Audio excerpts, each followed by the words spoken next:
माँ, पापा किधर है? पता नहीं कहाँ निकले हैं। काफी रात हो गई है। अब तक तो उन्हें आ जाना चाहिए था। कुछ देर पहले बाहर कुछ हल्ला हो रहा था, वो क्या था माँ? पता नहीं, तेरे पापा भी शायद वही होंगे। है? माँ, हाँ, क्या हुआ? माँ, आपके सिर पर तो कील गरी है। क्या? ये क्या बोल रही है? भला ये कैसे संभव है? पर माँ, ये तो सचमुच एक कील है। पर ये कैसे हो सकता है चुटकी? रुकिए, मैं ये कील निकालती हूँ।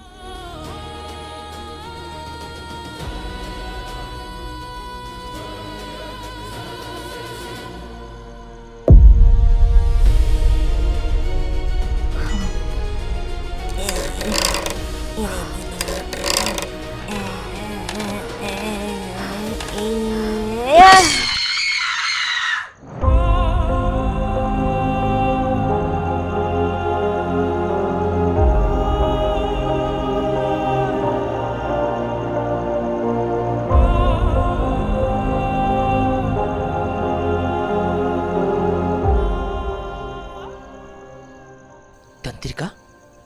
ये तंत्रिका कौन है प्रताप अंकल? और ये हर 3 साल में एक बच्चे को मारने का रहस्य क्या है, बताइए। बात तब की है जब मेरी नई नई नौकरी लगी थी।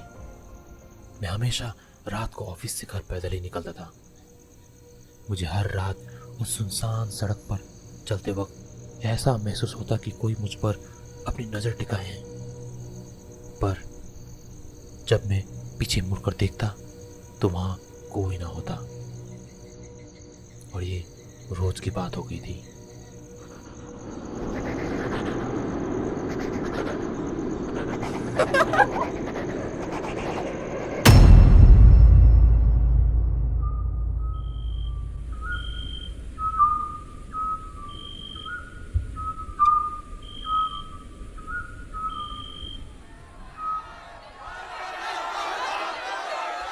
हाँ,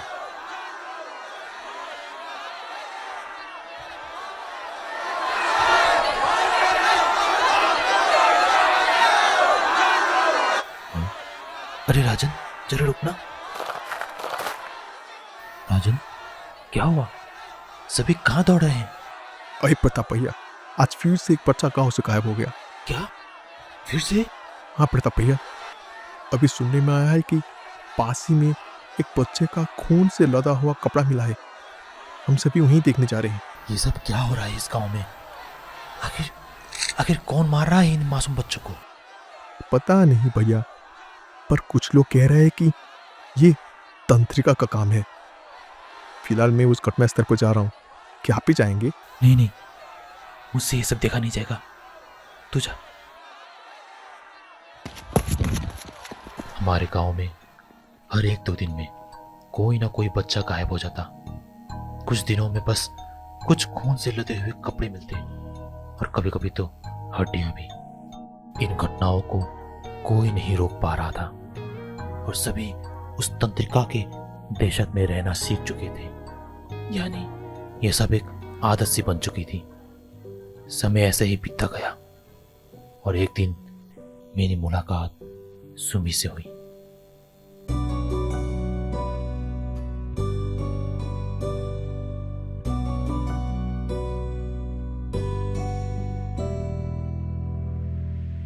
हम दोनों में बहुत जल्द दोस्ती हो गई और ये दोस्ती कब प्यार में बदल गया हमें पता भी नहीं चला। और एक दिन हमने एक होने का फैसला किया। हमारी एक फूल जैसी बच्ची भी हुई, चुटकी, जिसके आने से मेरा परिवार अब पूरा हो चुका था। मैं अनाथ था और सुमी भी, इसलिए हम इस नए परिवार को पाकर बहुत ज्यादा खुश थे।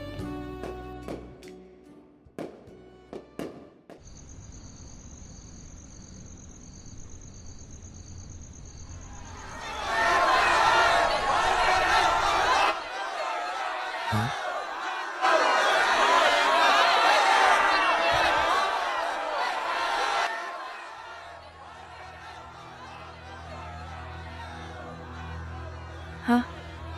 क्या आज भी कोई बच्चा? हाँ, अब क्या बताओ सुमी, पता नहीं उस तंत्रिका से हमें कब छुटकारा मिलेगा। हाँ? सुमी, तुम दुखी मत हो, मैं कभी भी चुटकी के साथ ऐसा होने नहीं दूंगा। हम कल ही यहाँ से निकलेंगे और कहीं दूर जाकर फिर से एक नई दुनिया बसाएंगे जहां तंत्रिका का नाम और निशान ना होगा। और जैसा कि मैंने सुमी से वादा किया, मैंने ठीक वैसा ही किया और हम उस जगह से बहुत दूर चले गए जहां तंत्रिका का नाम तक उस गांव तक नहीं पहुंच सकता था। और हमने एक नई जगह पर एक नई जिंदगी फिर से शुरू की।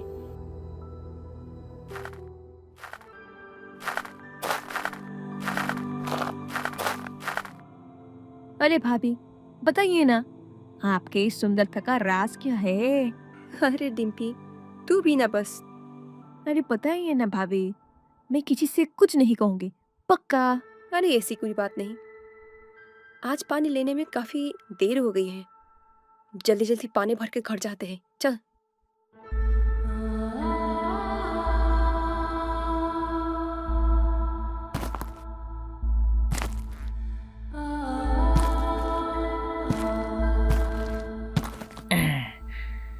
अब कूड़ा फेंकने इतनी दूर कौन जाए, इसी पानी में फेंक देता हूँ, किसी को पता नहीं चलेगा। लो, पहुंच गए भाभी, अब जल्दी से पानी भर लेते हैं।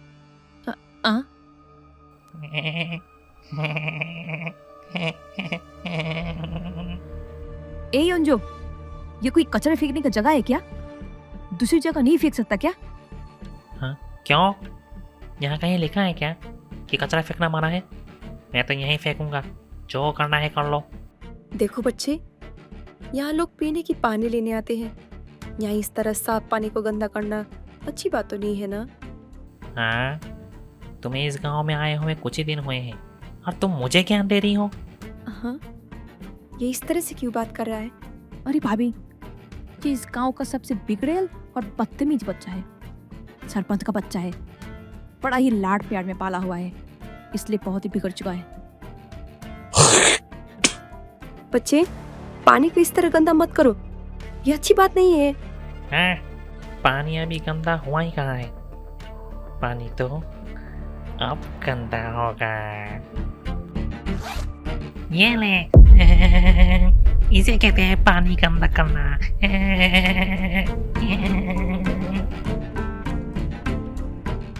चलिए भाभी, इस बदतमीज बच्चे को समझाने का कोई फायदा नहीं, हम दूसरी ही जगह जाते हैं, चलिए आइए।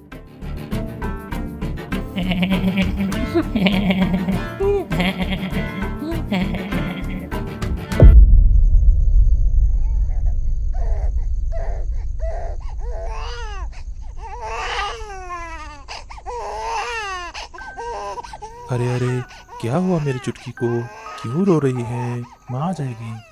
काफी अंधेरा होने को आया है, पता नहीं आज सुमी को इतनी देर कहाँ लग गई। पानी लेने तो इतना ज्यादा दूर नहीं जाना पड़ता।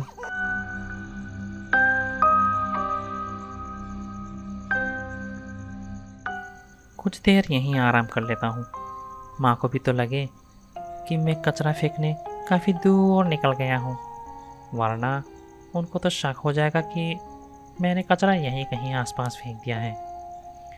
हाँ, और वो दो औरतें मुझे कुछ ज़्यादा ही ज्ञान दे रही थी, ऐसा जवाब दिया मैंने कि भाग गई। योंजो, हाँ?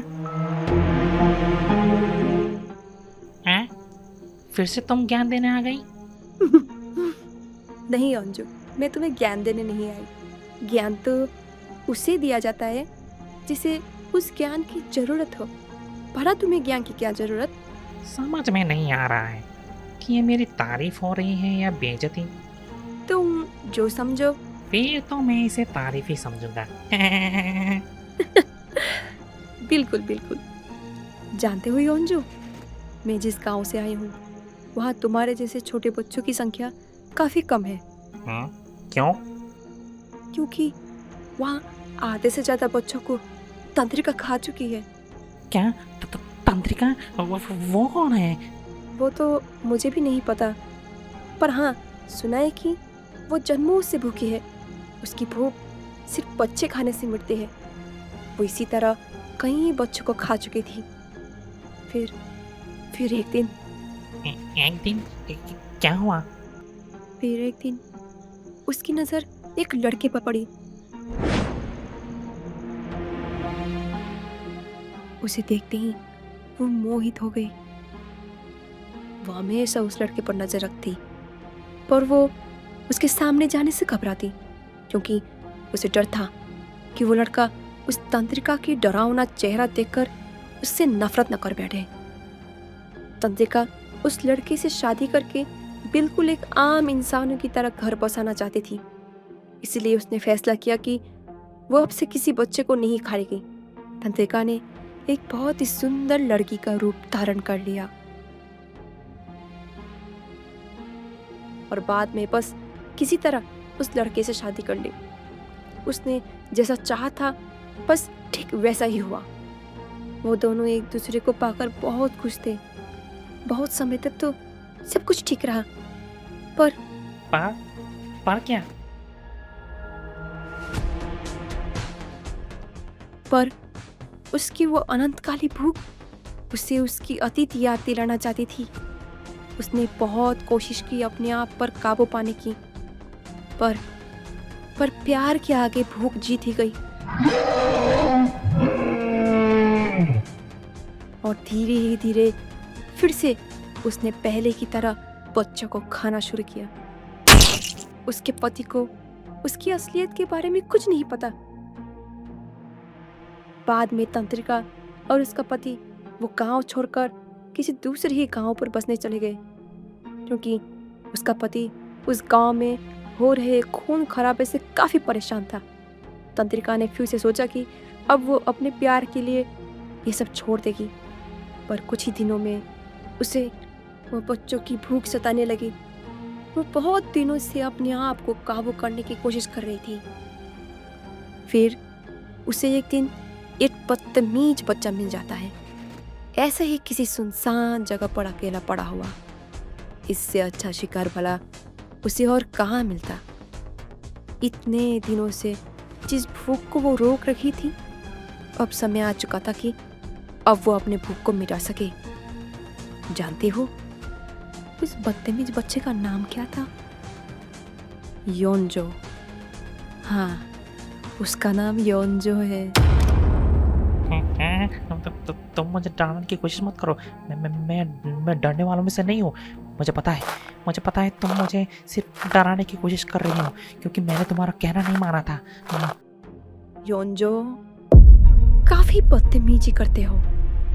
बड़ों से किस तरह बातें की जाती है वो भी नहीं जानते। अब तक बहुत से खराब काम ही किए होंगे तुमने। चलो आज आखिरी बार तुम कुछ अच्छा काम करने जा रहे हो। एक भूखे को खाना खिलाना अच्छी बात होती है अंजू। नहीं, मुझे कुछ मत करना। मुझे माफ कर दो। चलो एक आखिरी बार अपने वो अनोखी हंसी हंसना जरा। वो तुम कैसे हंसते हो?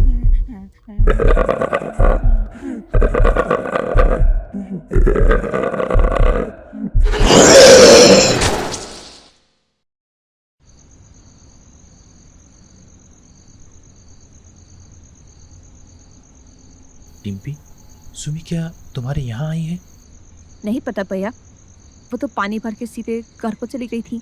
ओह अच्छा, फिर तो मैं घर ही चला जाता हूँ। शायद घर लौट आई हो।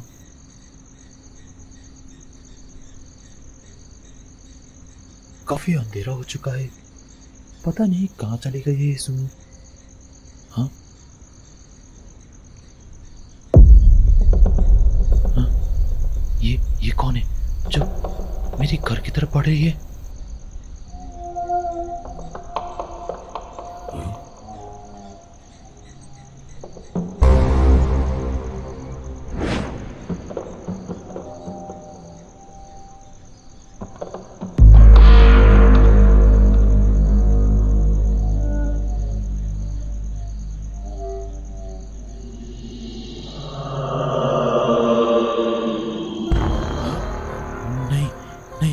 ये नहीं हो सकता, ये नहीं हो सकता। सुमी नहीं, सुमी नहीं, सुमी नहीं।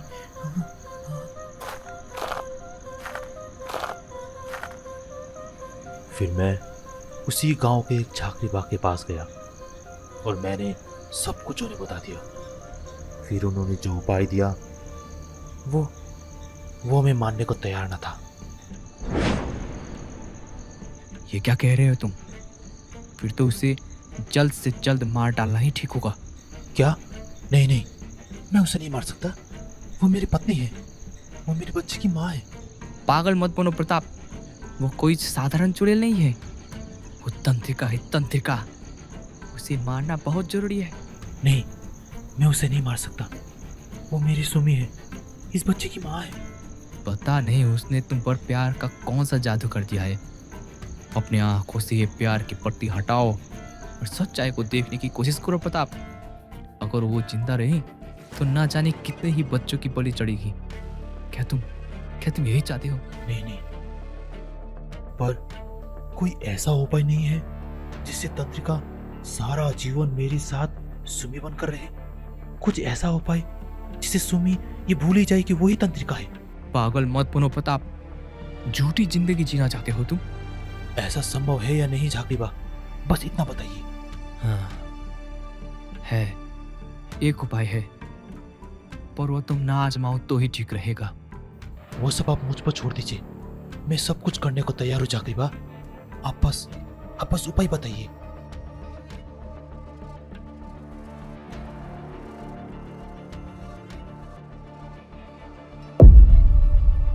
इसे देख रहे हो?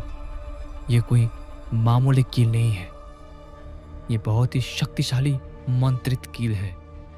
अगर इस कील को तुमने अपनी पत्नी के सिर पर गाड़ दिया तो वो भूल जाएगी कि वही तंत्रिका है। हाँ, ये क्या कह रहे हैं? इससे तो वो मर जाएगी। नहीं, तुम चिंता मत करो, वो मरेगी नहीं। पर क्या झाकरी बा? पर तुम्हें हर 3 साल में किसी एक 18 साल के नीचे बच्चे को तंत्रिका को खिलाना पड़ेगा।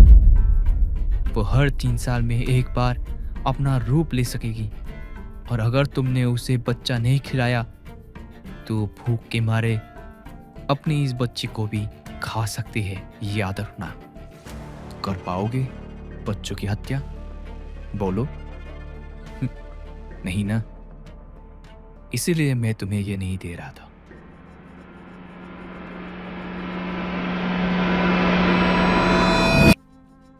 मैं करूंगा।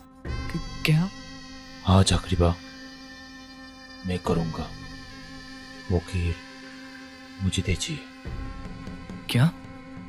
नहीं प्रताप, पागल मत बनो, मैं ये तुम्हें नहीं दे सकता।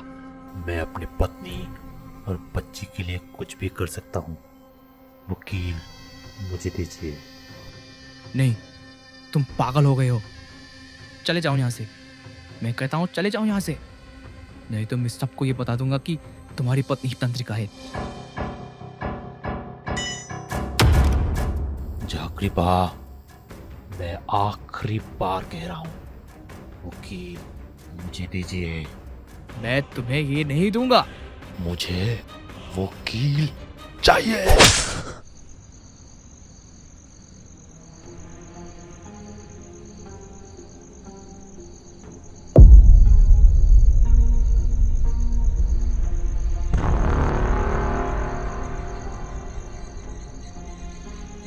कहाँ चले गए थे आप इतनी रात को? मैं तो तुम्हें ही ढूंढने निकला था सुमी। अच्छा, पर आप इतने परेशान क्यों हैं? हाँ, क्या? नहीं तो मैं भला परेशान क्यों होने लगा? और तुमने तो अब तक मेरी तरफ मुड़कर देखा ही नहीं, तो तुम्हें कैसे मालूम कि मैं परेशान हूँ या नहीं? यही तो बात है, आपके बोले बिना या आपके तरफ मुड़े बिना ही मुझे सब कुछ पता चल जाता है कि आपके मन में क्या है। क्या मतलब? आज तुम बेकी सी बातें क्यों कर रही हो? आप क्यों डर रहे हैं प्रताप? आपका डर मैं महसूस कर पा रही हूँ। डरिए मत, सिर्फ एक कील ही तो मारनी है।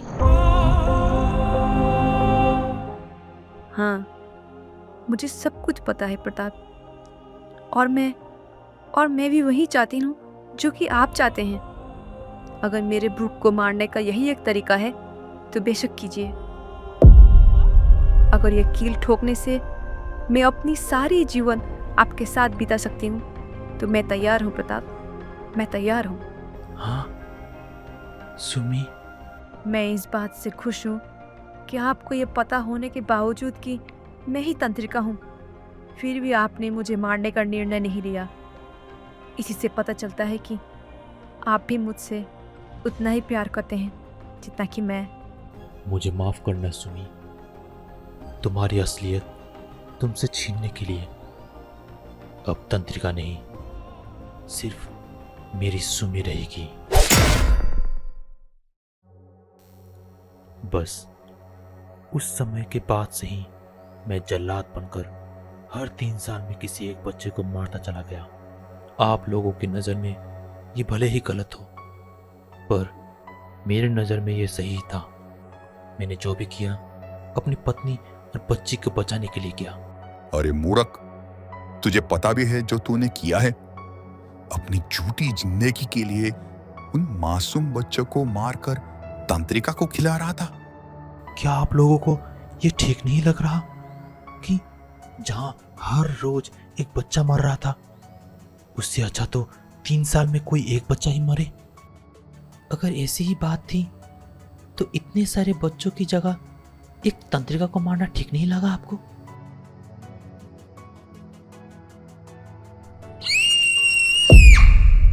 ये तो चुटकी की आवाज है, शायद वो मुसीबत में है। चलो सभी। हाँ,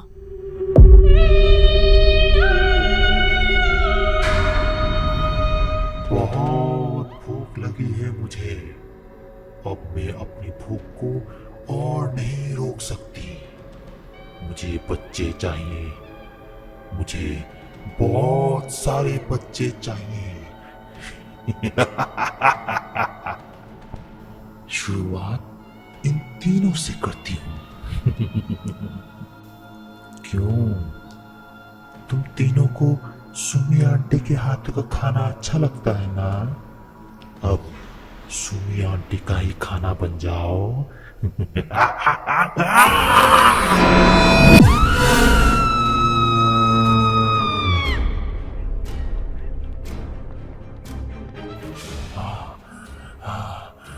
आज तो तूने बचा लिया लामा, पर कब तक बचा पाएगा इन बच्चों को? मैं आऊंगी, मैं फिर आऊंगी, याद रखना। तंत्रिका अब चली गई थी। कुछ ही देर में प्रताप अंकल को भी पुलिस ने पकड़ लिया था। और रही चुटकी की बात, तो माँ और बाबा ने चुटकी को गोद ले लिया। अब तो चुटकी मेरी सचमुच की बहन बन गई थी। इससे ज़्यादा खुशी की खबर और क्या हो सकती है भला?